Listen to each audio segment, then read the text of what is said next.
Hello guys, क्या हाल चाल। मैं आपका एजुकेटर अमन कुमार स्वागत करता हूँ आपके अपने यूट्यूब चैनल ग्रेट स्टडी में।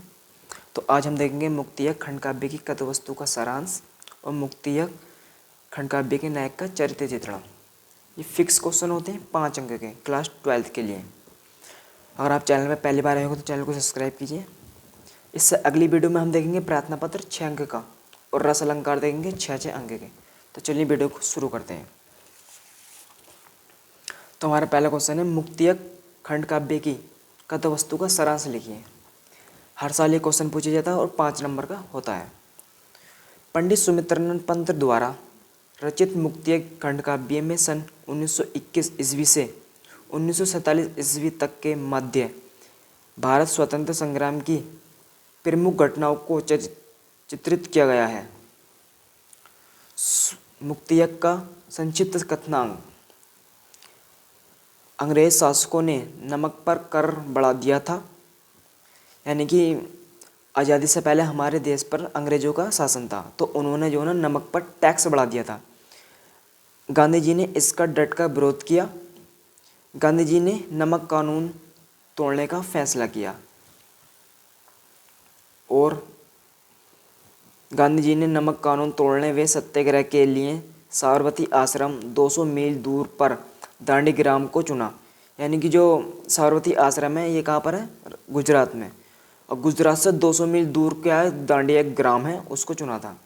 उन्होंने समुद्र के पास पहुंचकर खुद नमक बनाया और नमक कानून भंग किया। यानी कि जो 200 मील दूरी चलकर दांडी ग्राम पहुंचे और वहाँ पर नमक को खुद बनाया अपने हाथों से और क्या करा? नमक कानून को भंग किया।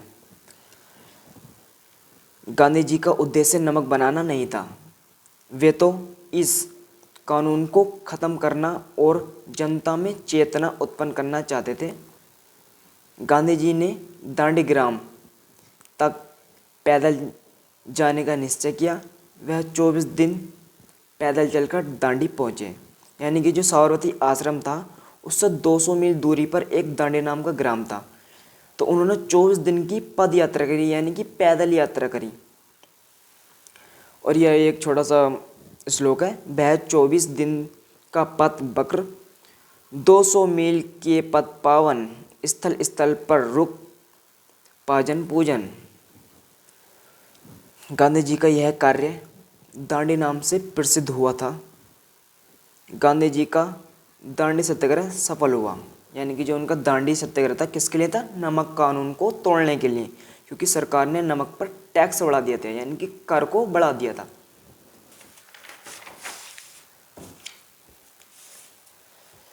और गांधी जी को अंग्रेजों को नमक कानून हटाना पड़ा। गांधी जी भारतीयों को भी परतंत्र की बेड़ियों से मुक्त कराने के लिए महिषा बनकर आए। यानी कि गांधी जी भारतीयों को परतंत्र यानी कि जो गुलाम थे उनकी बेड़ियों से मुक्त कराने के लिए मसीहा बनकर आए।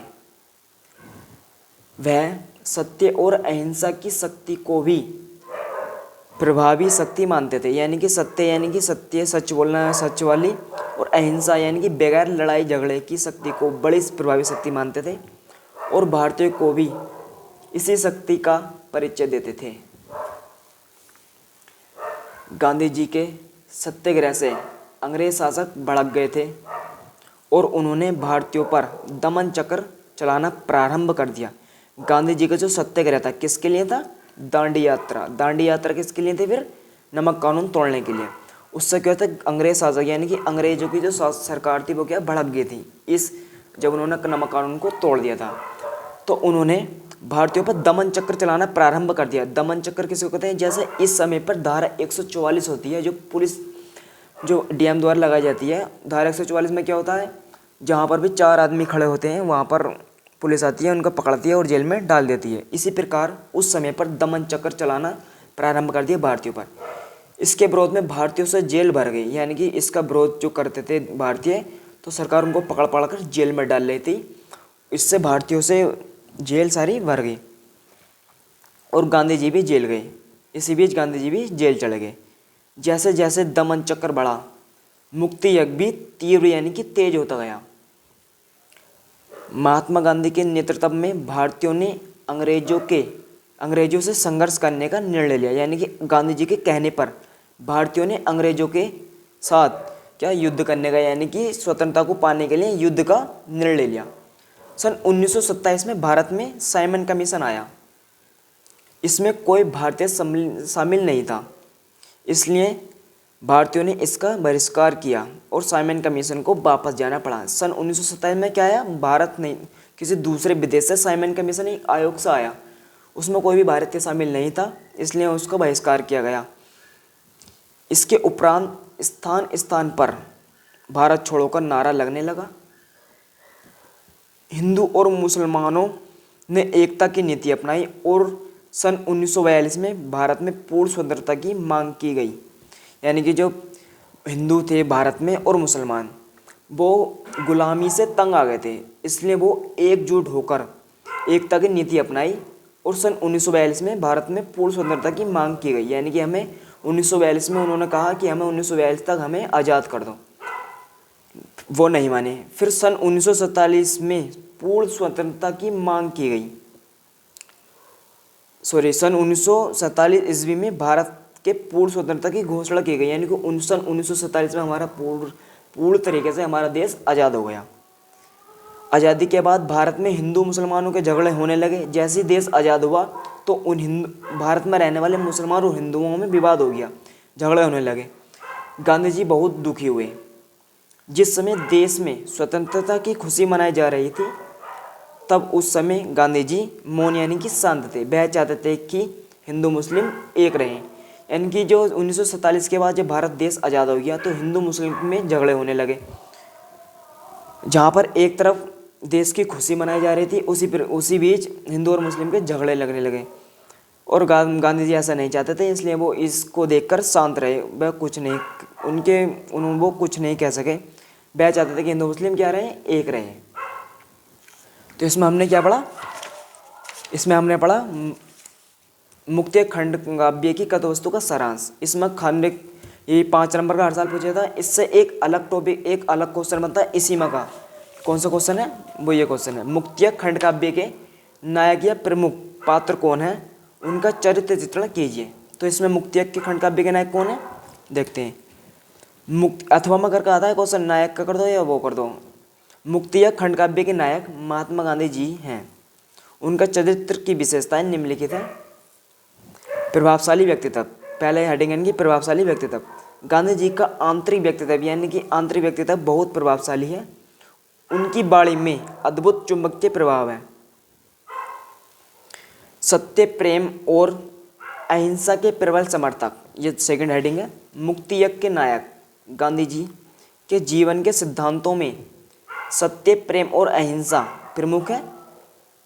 अपने इन 3 आध्यात्मिक अस्त्रों के बल पर ही गांधी जी ने अंग्रेजी सरकार की नींव हिला दी। तीसरे हेडिंग है जातिवाद के विरोधी। गांधी जी का मानना था कि भारत जाति पाति के भेदभाव में पड़कर शक्तिहीन हो रहा है, इसी कारण वे जातिवाद के कट्टर विरोधी थे। चौथी हेडिंग है जन नेता। गांधी जी संपूर्ण भारत में जन जन के प्रिय नेता थे। उनके मात्र एक संकेत पर ही लाखों नर नारी अपना सब कुछ न्योछावर करने के लिए तत्पर यानी कि तैयार रहते थे। गांधी जी ने स्वतंत्रता की लड़ाई लड़ी और अंग्रेजों को भगाकर ही दम लिया। 5वीं हेडिंग है मानवता के अग्रदूत। गांधी जी अपना संपूर्ण जीवन मानवता के कल्याण में ही लगा देते हैं। उनका दृढ़ विश्वास था, उनका पक्का विश्वास था कि मानव मन में उत्पन्न घृणा से नहीं अपितु प्रेम से मरती है। और इसकी 6th हेडिंग है समदर्शी। गांधी जी की दृष्टि में न कोई छोटा था और न कोई बड़ा या तुच्छ, वे सभी को एक समान दृष्टि से देखते थे। इसका जो निष्कर्ष निकला, क्या निकला, सार रूप में हम कह सकते हैं कि गांधी जी महान राष्ट्र नायक, जातिवादी के विरोधी जननेता, मानवता के अग्रदूत और समर्थक व्यक्ति थे।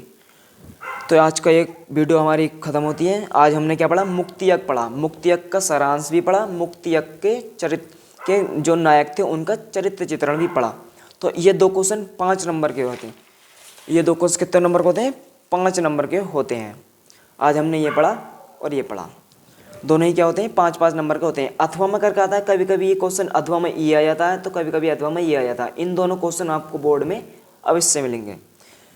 तो नेक्स्ट वीडियो में हम ये करा देंगे और ये करा देंगे। ठीक है, मिलते हैं नेक्स्ट वीडियो में। तब तक के लिए जय हिंद, धन्यवाद।